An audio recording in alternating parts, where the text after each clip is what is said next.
ഈ വെട്ടും കുത്തും കലഹമൊക്കെ ഉണ്ടാകുന്നതിനെക്കാട്ടും നല്ലത് എത്രയും പെട്ടെന്ന് കിട്ടുന്ന വിലയ്ക്ക് ഇതൊക്കെ വിൽക്കുന്നത്. എല്ലാരോടും എന്റെ തലേക്ക് ഹലോ ജംബോൺ സാറല്ലേ? ആണെന്നാണ് എല്ലാവരും പറയുന്നത്. എടാ നീയൊക്കെ കാരണം ആ സ്പോൺസർ ആകെ വയലന്റ് ആയിട്ടിരിക്കുക. അറിയോ ഈ ഷോ അപ്ഡേറ്റ് ആയിട്ട് നിർത്തിയാണ്. എന്താ സ്പോൺസേഴ്സിനോട് പറഞ്ഞേക്ക് ജെറി ഹലോ എഫും വിട്ടെന്ന് എന്റെ റെസിഗ്നേഷൻ സാറിന് മെല്ലെ ഞാൻ അവിടെ നിൽക്കുന്നില്ല.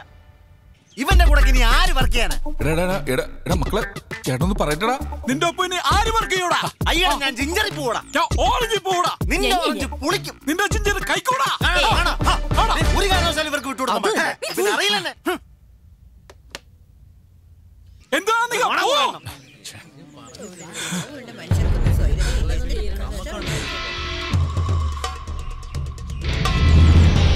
വന്നേ.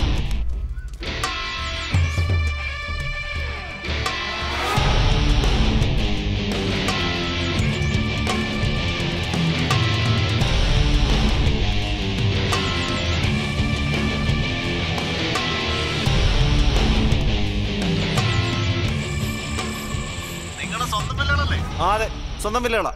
അപ്പൊ നിങ്ങൾ ആ വില്ല വാങ്ങുമ്പോഴേ അവിടെ പ്ലാവ് ഉണ്ടായിരുന്നല്ലോ അല്ലേ? പ്ലാവ് ഉണ്ടായിരുന്നു. അതിന്റെ ഒരു ചില്ല ഈ മാധവിന്റെ. അങ്ങനെ പറയരുത്. ഇനി മുതൽ മാധവ് എന്ന് പറയുന്ന ആളില്ല, അത് തീർന്നു. എതിർകക്ഷി മനസ്സിലായോ? ഈ എതിർകക്ഷിയുടെ മുറ്റത്തേക്ക് ഒരു കൊമ്പ് ചാഞ്ഞ് നിൽപ്പുണ്ടായിരുന്നു. അതിൽ നിന്ന് ചില ഇലകളും മറ്റും മാധവിന്റെ എതിർകക്ഷിയുടെ മുറ്റത്തേക്ക് വീഴുന്നുണ്ടായിരുന്നു. കുറച്ച് ഇലയൊന്നും അങ്ങോട്ട് വീണിട്ടില്ല. അതെല്ലാം എതിർകക്ഷി കെട്ടിച്ചു വെച്ചതാണ്. സാറേ എന്തൊക്കെയായാലും ശരി, അത് സുപ്രീം കോടതി വരെ പോയാലും ശരി, അവനെന്റെ ഒരു ചില്ല പോലും മുറിക്കാൻ പാടില്ല. ഞാൻ എത്ര കാശ് വേണം ചെലവാക്കാം, ഇതെന്റെ അഭിമാന പ്രശ്നമാണ്. സാറേക്ക് നാളെ തന്നെ സ്റ്റേ ഓർഡർ വാങ്ങിച്ചു തരണം. അതല്ല എനിക്ക് വിട്ടാരേ. എന്തായാലും ഞാൻ 2 ദിവസത്തിനുള്ളിൽ വീട്ടിലോട്ട് വരാം. വേണമെങ്കിൽ പ്ലാവിന് പ്രൊട്ടക്ഷൻ കൊടുക്കാം. പിന്നെ പീസിന്റെ കാര്യം അത് ഗുമസ്തൻ പറഞ്ഞു കാണൂലല്ലേ? അത് മൊത്തം വേണോ? പറഞ്ഞ തുക മുഴുവനും കൊണ്ടുവരണം കേട്ടോ.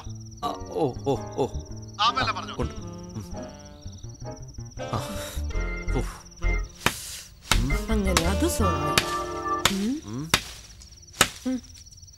ജെറി എന്തൊരു സൗണ്ട്? ഇടിയവൻ പ്ലാവ് മുറിക്കുന്നതാ.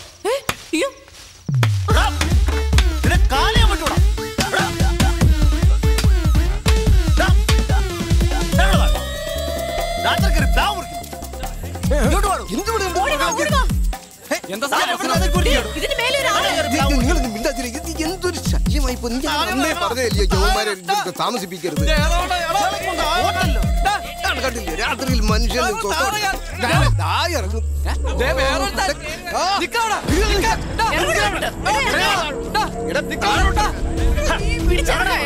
ഞാനിവിടെ ഇവിടെ താമസിക്കാൻ പറ്റില്ല.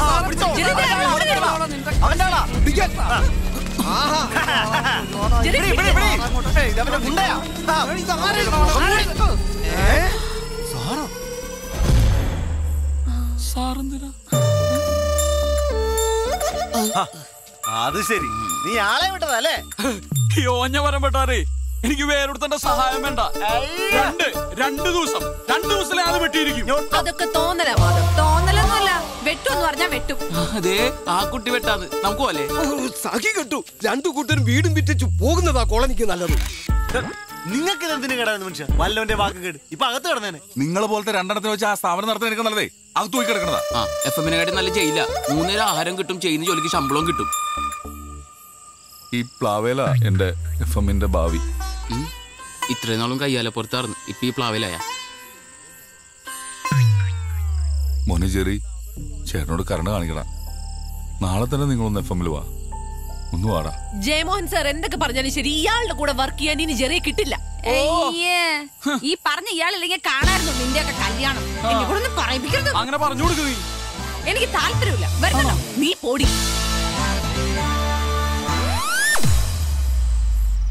അന്നാന്നല്ല പന്നാന്ന ഇവളെയൊക്കെ വിളിക്കണ്ടേ. അവനെ ചെറിയുന്നല്ല.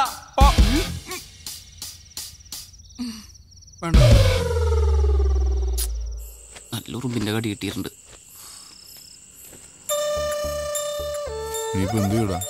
ഭക്ഷണം കഴിച്ചിട്ട് വീട്ടിൽ പോ. എന്തേ വിശക്കണല്ലേ? ഓ അവിടെ ചെക്ക് എടുക്കൂലല്ലേ? നല്ലൊരു ചക്ക പഴുത്തിട്ടുണ്ടായിരുന്നു. മര്യാദക്ക് അത് തിന്നാ മതിയായിരുന്നു. പട്ടിണി തന്നെ. വർക്ക് ചെയ്തുകൊണ്ടിരിക്കുന്ന ഫേമിനെ ഒരു ബ്രീത്തിങ് സ്പേസ് പോലും കൊടുക്കാതെ നിങ്ങൾ ഇട്ടേച്ചു പോയി. അത് തന്നെ ഒരു നെഗറ്റീവാണ്. അതിലും വലിയ നെഗറ്റീവാണ് ഒരു ടീം സ്പ്ലിറ്റ് ആകുന്നത്. ജെറി മാധവ് ടീം അതൊരു അട്രാക്ഷൻ തന്നെയായിരുന്നു.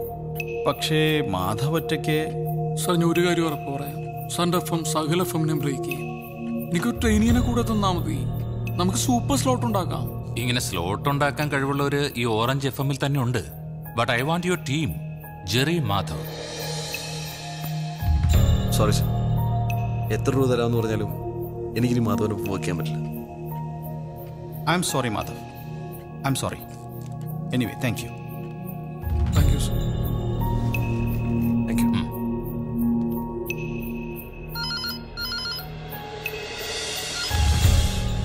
ഹലോ സർ, സമയായി സർ. ചാവാനാ? അല്ല സർ, ഹലോ നമസ്തേക്ക് ഇനി 3 മിനിറ്റേ ഉള്ളൂ. എന്ത് ചെയ്യും? ഇന്നത്തേക്ക് ഏതെങ്കിലും ട്രെയിനീസിനെ കയറ്റാൻ പറ്റുമോ നോക്ക്. ട്രെയിനീസിനെയോ? ഈ പ്രോഗ്രാമോ?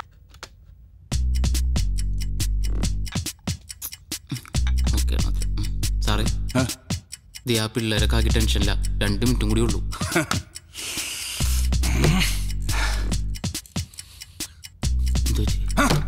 എനിക്ക് ഭ്രാന്ത് പിടിക്കും.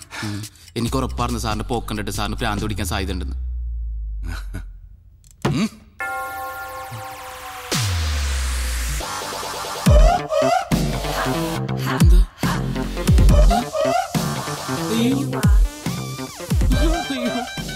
എന്നെ ഇങ്ങോട്ട് കൊണ്ടുപോകണം സാർ. കൊല്ലരുത് സാർ, ഭ്രാന്തായിന്നാ തോന്നണ. സാർ കൂട്ടരുത്, ഞാൻ ഇതുവഴി പോയിക്കോളാം പ്ലീസ്. ചെറിയ സാർ, ഞാൻ പോട്ടെ. എങ്ങോട്ട്? ഇതെന്താ?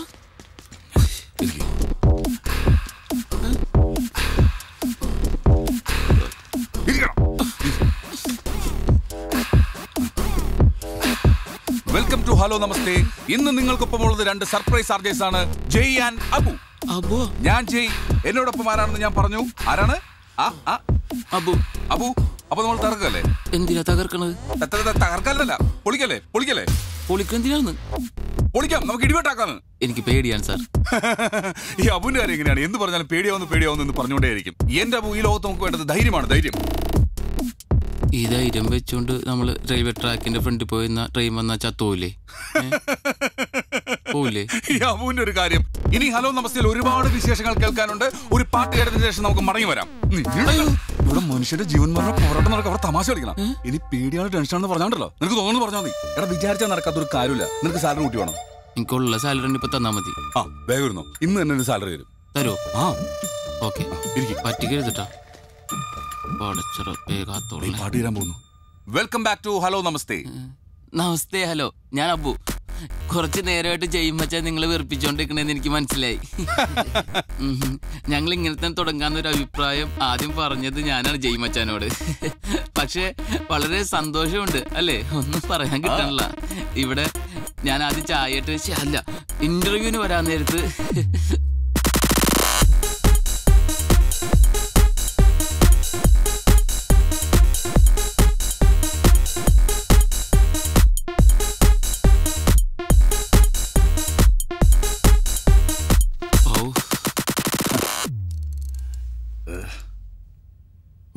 നമ്മൾ എന്തൊക്കെയാടാ പറഞ്ഞത്? എനിക്കൊന്നും ഓർമ്മയൊന്നുമില്ല.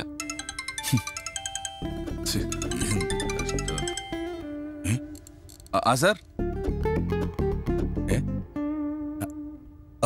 Thank you sir, thank you sir. Okay, സ്പോൺസറാ, പരിപാടി കുഴപ്പമില്ലെന്ന്. നമുക്കിതങ്ങ് കണ്ടിന്യൂ ചെയ്താലോ? നാട്ടുകാരെന്ത് ചെയ്യപ്പോ? അവരിത് ഇതാക്കുന്നാണ് വിചാരം. സാറേ, എത്രയും പെട്ടെന്ന് 2 പേരും ഇങ്ങോട്ട് വിളിച്ചിട്ടുണ്ട് കേട്ടാ, അല്ലെങ്കിൽ ഇത് മൊത്തം ചൊലാവും, ഉറപ്പാണ്. നമ്മളങ്ങോട്ട് പറയുന്നത് മാത്രമല്ല, അവര് പറയുന്നത് ഇങ്ങോട്ട് കേൾക്കേണ്ടി വരും കേട്ടാ.